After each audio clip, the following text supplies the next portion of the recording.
Bismillahirrahmanirrahim. Assalamualaikum warahmatullahi wabarakatuh. Bismillah. Kami lanjutkan untuk pembacaan fikih wanita pada malam hari ini. Bismillahirrahmanirrahim. Kewajiban muslimah terhadap karib kerabat dan tetangga. Islam sangat menghormati ikatan rahim dan Allah mengambilnya sebagai salah satu namanya, Rahim.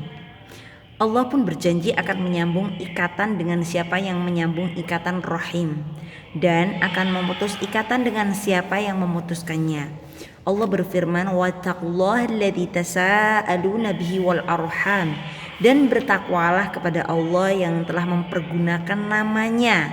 Kamu saling meminta satu sama lain dan peliharalah hubungan silaturahmi. An-Nisa ayat 1. Fahal asaitum in tawallaitum an tufsidu fil ardi wa tuqatti'u arhamakum ulaikal ladzina la'anahumullahu fa asammahum wa a'ma absarahum.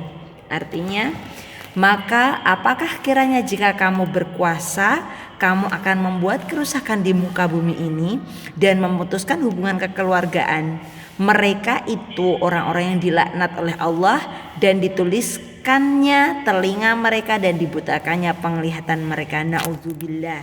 Surat Muhammad ayat 22-23. Wa atidal qurba haqqahu wal miskina wa ibnas sabil wa la tubadzir tabdzira. Dan berikanlah kepada keluarga-keluarga yang dekat atau karib akan haknya, kepada orang miskin dan orang yang dalam perjalanan, dan jangan pula kamu menghambur-hamburkan hartamu secara boros. Al-Isra ayat 26. Pertama-tama, yang wajib muslimah lakukan terhadap masyarakat ialah bersilaturahmi dan mempererat ikatan dengan qarib kerabat. Qarib itu dekat ya. Pada kesempatan waktu-waktu tertentu khusus dan hari-hari besar agama, berkumpul dengan keluarganya dan keluarga suami dalam suka dan duka. Muslimah juga mempunyai tetangga, sahabat, dan handai tauladan yang harus dia kunjungi dan berinteraksi dalam batasan waktu dan kewajiban yang boleh baginya. Waktu yang digunakan bersama tetangga, teman, dan handai tauladan diatur dengan aturan syariat. Muslimah hendaknya menjauhkan diri dari ghibah. Ghibah itu menggunjing, namimah atau mengadu domba. Sebaliknya, justru dia harus mengajak para tetangga dan sahabatnya itu dalam perkara-perkara yang semestinya dilakukan oleh kaum muslimah, seperti mempelajari Al-Quran, hadis, sirah nabawiyah, dan lain sebagainya. Kemudian juga membahas persoalan yang bermanfaat, meski itu hanya pada sisi-sisi kehidupan rumah tangga, seperti belajar memasak, mengatur ekonomi rumah tangga, membahas masalah dan mencari solusi yang tepat, menjadi penengah jika ada masalah antara mereka dengan suami mereka. Sebab jika sebagian wanita semoga Allah menunjuki mereka mendengar permasalahan rumah tangga orang lain, mereka malah menambah lumpur basah dan menyalakan bara api. Na'udzubillah. Nah, yang seyogyanya itu seorang muslimah yang mencintai Allah dan Rasulnya dan agamanya pula berupaya menyelesaikan prahara dan memperbaiki keadaan, bukan memperkeruh. Na'udzubillah. Jika muslimah termasuk orang-orang yang berilmu, maka majelisnya dipenuhi dengan bacaan, pelajaran, menebar kebaikan, dan menyeru muslimah lain untuk istiqomah dan patuh terhadap syariat Allah. Jika hal ini telah berhasil, maka berdirilah bangunan-bangunan kokoh yang lurus, dan umat akan berkembang dalam kondisi yang aman dari bahaya dan malapetaka. Kemudian, muslimah dengan para tetangga juga harus saling membantu dalam kebaikan dan belajar bersama. Di antara mereka barangkali ada yang punya kekurangan dalam ilmu, dalam amal, dalam harta, maka yang lain pun harus berusaha membantunya, mencarikan solusi dan bekerja sama dalam program taklim, mengisi kekurangan, mendermakan sebagian harta untuk memecahkan beberapa masalah ekonomi. Betapa banyaknya wanita yang menghambur-hamburkan hartanya di jalan yang haram dan berlebih-lebihan dalam memenuhi kebutuhan sekunder, sementara yang lain berada dalam kemiskinan. Dengan belajar dan saling menasihati akan timbul kesadaran untuk membantu orang yang membutuhkan harta, maka tumbuhlah sebuah masyarakat yang penuh kebahagiaan dan jauh dari sifat dengki dan iri ya. Ngaten. Kemudian persoalan-persoalan ini tidak jauh berbeda dengan kewajiban utama seorang muslimah terhadap robnya, agamanya, suaminya, dan rumah tangganya. Semuanya memiliki hak sendiri-sendiri. Jika dia mampu untuk mengatur waktu, menyusun kegiatan, dia pasti akan mampu menunaikan kewajibannya secara sempurna.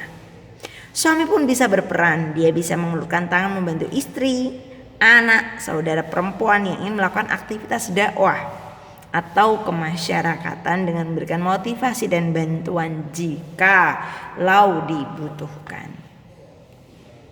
Seorang muslimah hendaknya selalu waspada terhadap akibat buruk karena berbuat tidak baik terhadap tetangga.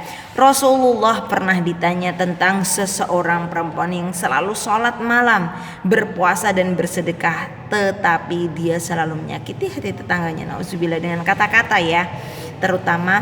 Nah, Rasulullah bersabda, tidak ada kebaikan padanya dan dia termasuk penghuni neraka. Nauzubillah.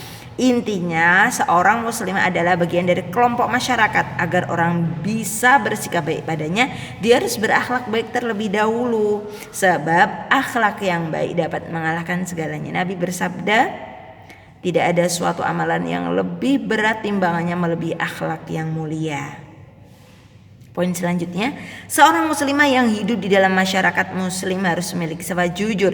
Ya ayyuhalladzina amanu taqullaha wa kunu ma'as shadiqin. Hai orang-orang yang beriman, bertakwalah kepada Allah dan hendaklah kamu bersama orang-orang yang shadiq, yang benar, yang jujur. At-Taubah ayat 119. Ini karena kejujuran menunjukkan pada kebaikan dan kebaikan adalah jalan menuju surga. Sifat lain yang harus dimiliki seorang muslimah dalam bermasyarakat adalah senang memberi nasihat kepada siapa yang sanggup dinasihati, sebab agama adalah nasihah, ad-dinu an-nasihah. Sedangkan nasihat utama bagi setiap muslim adalah menjauhi kemunafikan dan sifat tercela. Al-Quran menyebut pelakunya bahwa mereka adalah orang yang menipu Allah. Adapun tempat orang-orang munafik adalah di dasar api neraka, di dasar neraka. Nauzubillah. Poin selanjutnya, sifat penting lain yang harus dimiliki seorang muslimah adalah rasa malu dan sopan santun.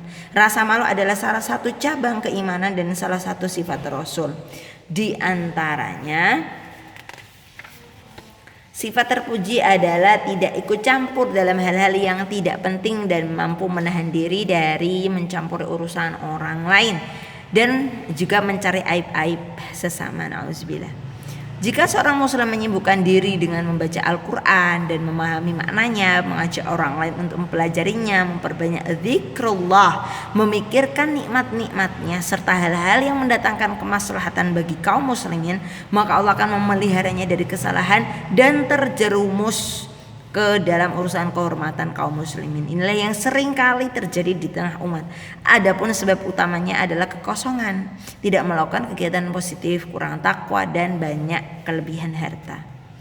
Poin selanjutnya, akhlak yang juga harus dimiliki seorang muslimah adalah bersikap adil terhadap apa yang disukai dan dibenci. Wala yajrimannakum syana'anu qaumin ala alla ta'dilu i'dilu wa aqrabul littaqwa. Dan janganlah sekali-kali kebencianmu terhadap sesuatu kaum mendorong kamu untuk melakukan tidak adil.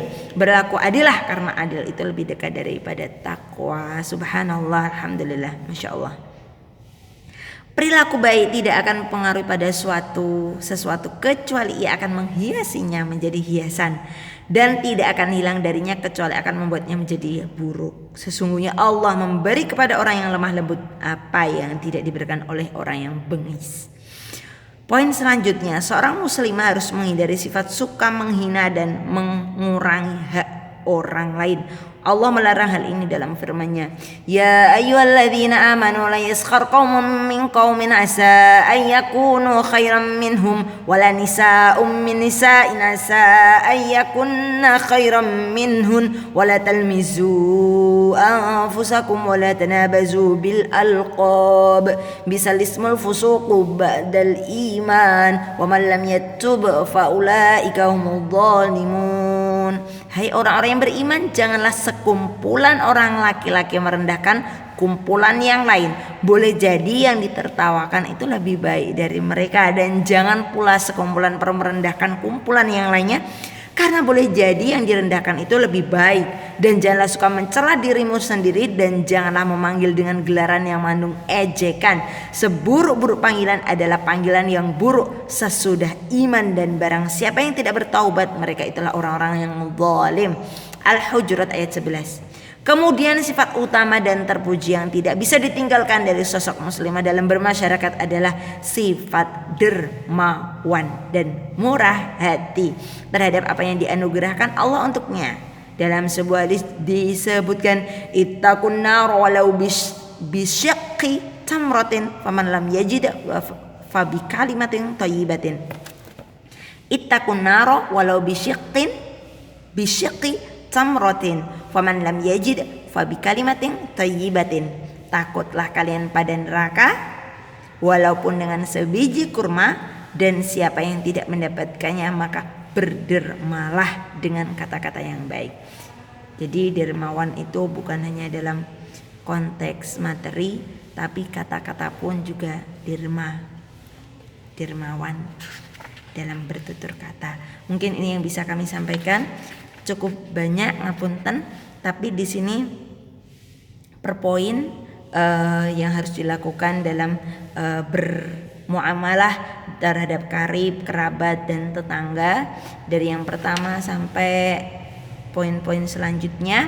Semoga kita dalam lindungan Allah. Syukron, usikum wa iya nafsi bittaqwallah. Kami akhiri.